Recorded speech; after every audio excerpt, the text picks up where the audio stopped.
Hi friends, welcome to 5 Minutes Tech YouTube channel. Here is Vivo V29 Pro 5G smartphone.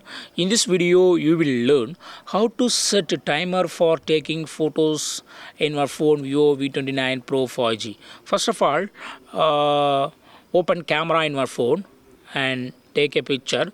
When you press shutter button, immediately camera will capture photo. Okay, suppose if you want to set a timer for taking photo, yes, you can do it.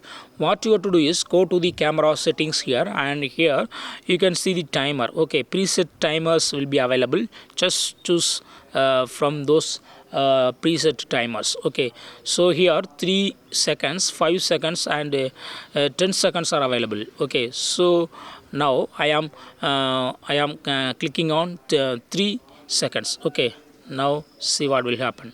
Now I am going to take a picture. I press shutter button, but it counts to 3 seconds and capturing. Okay, so I have set a timer for taking photo. Okay, see here.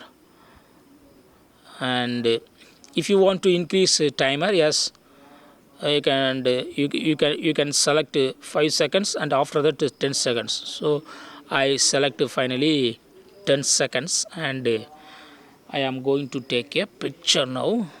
Just I am pressing power button to take a picture, but it counts 10 seconds. Okay, so after 10 seconds only camera will capture the image. See here. So in this way you can easily set a timer for taking photos on your phone Vivo V29 Pro 5G. That's all friends. Thanks for watching. Bye.